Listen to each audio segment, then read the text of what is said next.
ಎಲ್ಲರಿಗೂ ನಮಸ್ಕಾರ. ನನ್ನ ಹೆಸರು ಮಂಜುನಾಥ್ ಆರ್ಯಕಟ್ಟೆ. ಈ ಅವಧಿಯಲ್ಲಿ ನಾನು ಮೈಸೂರು ವಿಶ್ವವಿದ್ಯಾನಿಲಯ BCom 3ನೇ ಸೆಮಿಸ್ಟರ್ನಲ್ಲಿ ಇರುವಂಥ ವಿಷಯವಾದಂತಹ logistics and supply chain management ಅಂದರೆ ಸರಕು ಮತ್ತು ಪೂರೈಕೆ ಸರಪಳಿಯ ನಿರ್ವಹಣೆ ವಿಷಯದ 4ನೇ ಅಧ್ಯಾಯದ 5ನೇ ಭಾಗವನ್ನು ನಾನು ಈ ಅವಧಿಯಲ್ಲಿ ಮಾಡ್ತಾಯಿದ್ದೀನಿ. 5ನೇ ಅಧ್ಯಾಯದ ಈ ಒಂದು ಅವಧಿಯಲ್ಲಿ ನಾನು ಮಾಡ್ತಾರಂಥ 4ನೇ ಅಧ್ಯಾಯದ 5ನೇ ಭಾಗದ ಟಾಪಿಕ್ ಅಂತಂದರೆ lack of supply chain coordination and bullwhip effect ಅಂದರೆ ಪೂರೈಕೆ ಸರಪಳಿ ನಿರ್ವಹಣೆಯಲ್ಲಿನ ಕೊರತೆ, ಸಮನ್ವಯ ಪೂರೈಕೆ ಸರಪಳಿಯಲ್ಲಿ ನಿರ್ವಹಣೆ ಮಾಡೋದಲ್ಲಿರುವಂಥ ಕೊರತೆ ಮತ್ತು ಬುಲ್ವಿಪ್ ಪರಿಣಾಮಗಳು.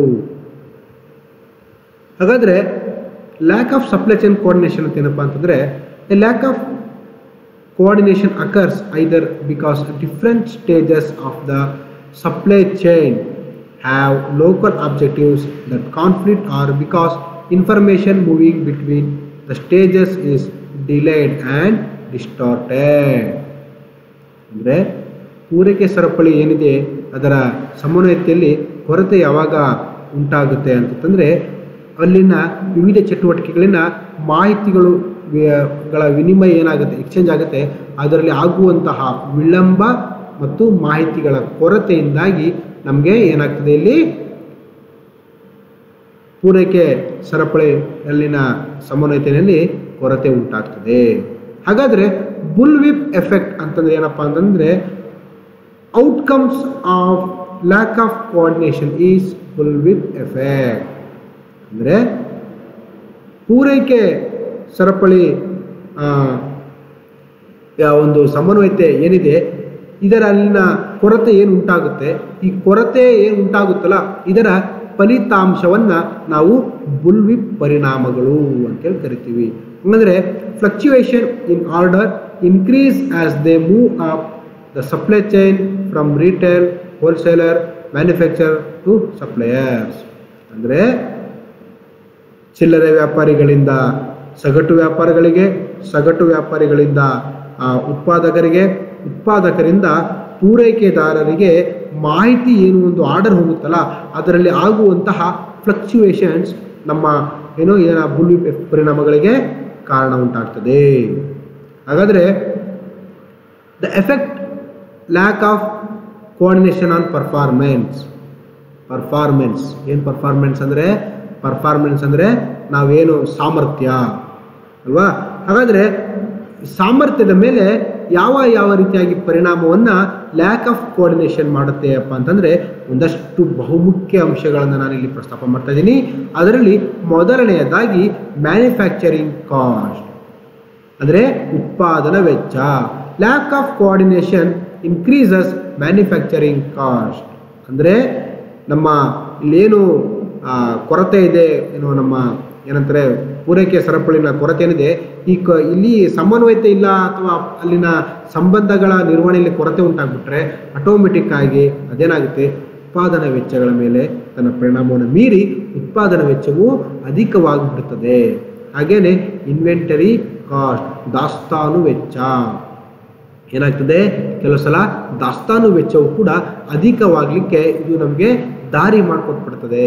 ಹಾಗೇನೆ ರೆಪ್ಲೇಸ್ಮೆಂಟ್ ಲೀಡ್ ಟೈಮ್, ಹೀಗೆ ಸಾಕಷ್ಟು ರೀತಿಯಲ್ಲಿ transportation cost, labour cost for shipping and receiving. ಅಂದರೆ ಟ್ರಾನ್ಸ್ಪೋರ್ಟೇಷನ್ ಕಾಸ್ಟ್ ಅಂತಂದರೆ ಸಾರಿಗೆ ವೆಚ್ಚ, ಹಾಗೆ ಲೇಬರ್ ಕಾಸ್ಟು ಅಂದರೆ ಕೂಲಿ ವೆಚ್ಚಗಳು, ಹಾಗೆ ಶಿಪ್ಪಿಂಗ್ ಆಗುವಂಥದ್ದು ಹಡಗಿನ ವೆಚ್ಚಗಳು, ಮತ್ತು ಲೆವೆಲ್ ಆಫ್ ಪ್ರಾಡಕ್ಟ್ ಅವೈಲಬಿಲಿಟಿ ಅಂದರೆ ಉತ್ಪನ್ನದ ಲಭ್ಯತೆ, relationship across the supply chain ಅಂದರೆ ಆ ಪೂರೈಕೆ ಸರಪಳಿಯ ಸುತ್ತಮುತ್ತ ಇರುವಂತಹ ಸಂಬಂಧಗಳು, ಇವೆಲ್ಲದರ ಮೇಲೆ ನಮಗೆ ಇದು ಬಹಳ ಪರಿಣಾಮವನ್ನು ಉಂಟು ಮಾಡ್ತದೆ.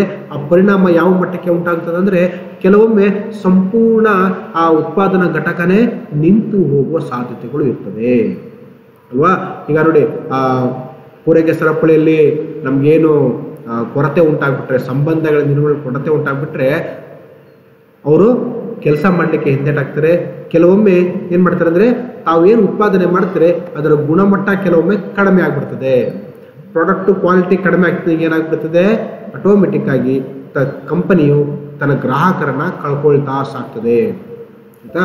ಹಾಗಾಗಿ ಇಲ್ಲಿ ಬಹುಮುಖ್ಯ ಗಮನಿಸಬೇಕಾದಂಥ ಅಂಶ ಏನಪ್ಪಾ ಅಂತಂದ್ರೆ ಒಂದು ವ್ಯಾಪಾರ ಸಂಸ್ಥೆಯ ಪರ್ಫಾರ್ಮೆನ್ಸ್ ಮೇಲೆ ಇದು ಅಧಿಕ ಮಟ್ಟದಲ್ಲಿ ತನ್ನ ಪರಿಣಾಮವನ್ನ ಬೀರ್ತದೆ. ಹಾಗಾದ್ರೆ ಬುಲ್ವಿಪ್ ಎಫೆಕ್ಟ್, ಬುಲ್ವಿಪ್ ಪರಿಣಾಮಗಳು ಯಾವ್ಯಾವ ರೀತಿ ಪರಿಣಾಮಗಳು ಉಂಟು ಮಾಡುತ್ತಂದ್ರೆ ಫೋರ್ಕಾಸ್ಟಿಂಗ್ ಅಪ್ಡೇಟಿಂಗ್, ಅಂದ್ರೆ ಫೋರ್ಕಾಸ್ಟ್ ಅಂದ್ರೇನು ಭವಿಷ್ಯದ ಮುನ್ನಂದಾಜು. ಅದರ ಮಾಹಿತಿಯಲ್ಲಿ ಯಾವ ತರ ಆಗ್ತಂದ್ರೆ multiple forecast updates by each entity in the chain leads to significant distortions. ಅಂದ್ರೆ ಮಲ್ಟಿಪಲ್ ಅಂದ್ರೆ ಪೂರೈಕೆ ಸರಪಳಿಯಲ್ಲಿ ವಿವಿಧ ವಿಭಾಗದಲ್ಲಿ ಏನು ಕಾರ್ಯನಿರ್ವಹಿಸ್ತಾರಲ್ಲ ಪ್ರತಿಯೊಬ್ಬರು ಒಂದೊಂದು ರೀತಿಯ ಮುನ್ಸೂಚಕ ಅಂತಂದ್ರೆ ಫೋರ್ಕಾಸ್ಟ್ ಅದನ್ನ ಮಾಡ್ತಾ ಹೋಗ್ತಾರೆ. ಹಂಗೆ ಮಾಡಿದ ಇದು ಆ ಮುನ್ಸೂಚಕಗಳು ಯಾವುದರ ಆಧಾರದ ಮೇಲೆ ಮಾಡ್ತಾರೆ ಅಂದ್ರೆ ತಮಗೆ ಬಂದ ಆದೇಶಗಳು, ಆದೇಶ ಜಾರಿ ಅದರ ಆಧಾರದ ಮೇಲೆ ಅವರು ಮಾಡಿರ್ತಾರೆ. ಇಲ್ಲಿ ಮಾಹಿತಿ ಪ್ರಸರಣಗಳು ವ್ಯತ್ಯಾಸ ಆದಾಗ ಆಟೋಮೆಟಿಕ್ ಆಗಿ ಏನಾಗ್ತದೆ ಬುಲ್ವಿಪ್ ಪರಿಣಾಮಗಳು ಉಂಟಾಗ್ತದೆ. ಬುಲ್ವಿಪ್ ಪರಿಣಾಮಗಳಂದ್ರೆ ಏನು? ಲ್ಯಾಕ್ ಆಫ್ ಕೋಆರ್ಡಿನೇಷನ್ ನ ಫಲಿತಾಂಶವೇ ಬುಲ್ವಿಪ್ ಪರಿಣಾಮ. ಇದನ್ನ ಬಹಳ ಚೆನ್ನಾಗಿ ಕ್ಯಾಪ್ ಇಟ್ಕೋಬೇಕು. ಅದಾದ್ಮೇಲೆ order batching. Each member of the chain has its own economies of scales in production and transportation, resulting in planning practice leading order to batching. ಅಂದ್ರೆ ಅಲ್ಲಿರುವಂತಹ ಪ್ರತಿಯೊಬ್ಬರು ಅವರ ಒಂದು ಸಪ್ರೇಟ್ ಆದಂಥ ಆರ್ಥಿಕತೆಯನ್ನು ಹೊಂದಿರ್ತಾರೆ. ಅವರೇ ಸಪ್ರೇಟ್ ಆಗಿ ಪ್ರೊಡಕ್ಷನ್ ಟ್ರಾನ್ಸ್ಪೋರ್ಟೇಷನ್ ಈ ಥರದ ಏನಾಗುತ್ತೆ ಅಂತಂದರೆ ಆಟೋಮೆಟಿಕ್ ಆಗಿ ತನ್ನ ಅಲ್ಲಿನ ಸಮನ್ವಯತೆ ಮತ್ತು ಕಡಿತ ಅಂತ ಸಾಕ್ತದೆ. ಇದು ಮುಂದಿನ ಅಂಶ ನೋಡಿ ಪ್ರೈಸ್ ಫ್ಲಕ್ಚುಯೇಷನ್. ಇದು ಬಹಳ ಇಂಪಾರ್ಟೆಂಟ್. ಅಂದರೆ ಬೆಲೆಗಳಲ್ಲಿನ ಏರಿಳಿತಗಳು. Discount or price promotions results in forward buying causing much disaster. ಏನು ಕೆಲವೊಮ್ಮೆ ಅತಿಯಾದ ರಿಯಾಯಿತಿಗಳನ್ನ ಕೊಡುವಂಥದ್ದು ಏನಾಗ್ತವೆ ಆಟೋಮೆಟಿಕ್ ಆಗಿ ಬೆಲೆಗಳಲ್ಲಿನ ಏರಿಳಿತಕ್ಕೆ ದಾರಿ ಮಾಡಿಕೊಟ್ಬಿಡ್ತದೆ ಅಲ್ವಾ. ಹಂಗೆ ನೋಡಿ further frequent price changes affect the ordering pattern of the buyer. ಏನೋ frequent changes in the price changes ಅಂದ್ರೆ ಸೈಮಲ್ಟೇನಿಯಸ್ಲಿ ಉತ್ಪನ್ನದ ಬೆಲೆಗಳನ್ನ ನಾವು ಬದಲು ಮಾಡ್ತಾ ಇದ್ರೆ ಗ್ರಾಹಕನಿಗೆ ಏನಾಗ್ತದೆ ಆತ ವಸ್ತುಗಳನ್ನ ಖರೀದಿ ಮಾಡೋ ಆರ್ಡರ್ಗಳ ಖರೀದಿ ಆದೇಶಗಳ ಮೇಲೆ ಅದು ಪರಿಣಾಮವನ್ನ ಬೀರ್ತದೆ. And the last one point is shortage gaming. In a situation of shortage, the suppliers usually resort rationing, which in turn provides incentives to buyer to inflate orders. Okay, so conclusion part is the lack of coordination, lack of supply chain coordination. Andre lack of coordination occurs either because of different stages of the supply chain have objectives that conflict or because information moving between stages is delayed and distorted. ಅಂದ್ರೆ ಏನು ನಿಮಗೆ ಪೂರೈಕೆ ಸರಪಳಿ ಅಂತ ನಾನು ಮೊದಲನೇ ಅವಧಿಯಲ್ಲಿ ಹೇಳಿದ್ದೆ.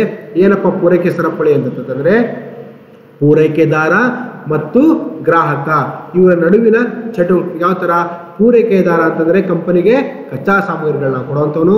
ಆತ ಕಚ್ಚಾ ಸಾಮಗ್ರಿ ಕೊಟ್ಟ ಮೇಲೆ ಉತ್ಪಾದನಾ ಚಟುವಟಿಕೆಯಾಗಿ ಅಂತಿಮ ಉತ್ಪನ್ನವಾಗಿ ಗ್ರಾಹಕನಿಗೆ ಏನಾಗುತ್ತೆ. ಇದರ ನಡುವೆ ಹಲವಾರು ವಿಭಾಗಗಳು ಸಮನ್ವಯತೆಯಿಂದ ಕಾರ್ಯನಿರ್ವಹಿಸ್ತಾ ಇರ್ತವೆ.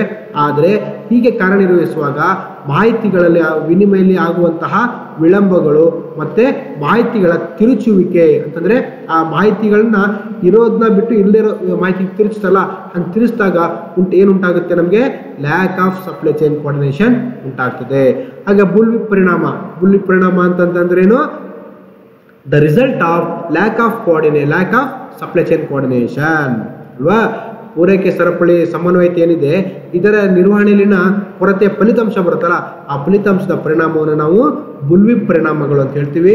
ಹಾಗೆ ಮತ್ತೊಂದೇನೆಂದ್ರೆ fluctuations in order place and demand increase as well move up the supply chain from retailer to wholesaler to manufacturer to supplier. This is called bullwhip effect. So ಎಲ್ಲರಿಗೂ ಅರ್ಥ ಆಗಿದೆ ಅಂತ ಹೇಳಿ ನಾನು ಭಾವಿಸ್ತೀನಿ. ಸೊ ಮುಂದಿನ ಅವಧಿಯಲ್ಲಿ ನಾನು ಮುಂದಿನ ಭಾಗವನ್ನು ಮಾಡ್ತೀನಿ. ಸೊ ಎಲ್ಲರಿಗೂ